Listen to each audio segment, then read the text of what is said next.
দর্শক সংবাদের এই পর্যায়ে জানাবো জনদুর্ভোগের খবর।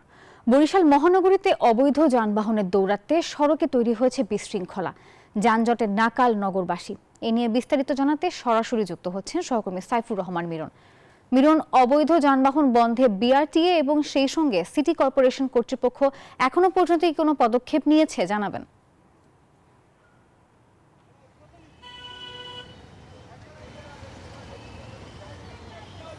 ধন্যবাদ নাফিসা, আপনি ঠিকই বলেছেন যে অবৈধ যানবাহনে নাকাল নগরবাসী।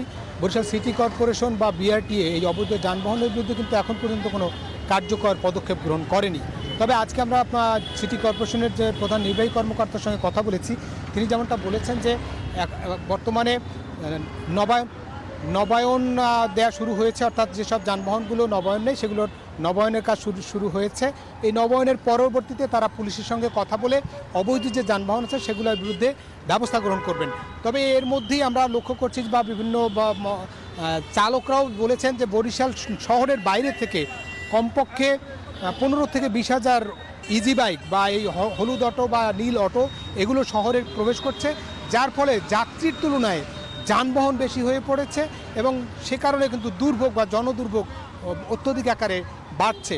এবং এই যানবাহনের যে অধিক মাত্রার যে যানবাহন, সিটি কর্পোরেশনের 58 বর্গ কিলোমিটার জায়গা, তাতে প্রতি বর্গ কিলোমিটারে প্রায় 450 থেকে 500 এই অটো চলাচল করতেছে। ফলে একটি অটোর নগরী বা ইজি বাইকের নগরীতে পরিণত হয়েছে বরিশাল।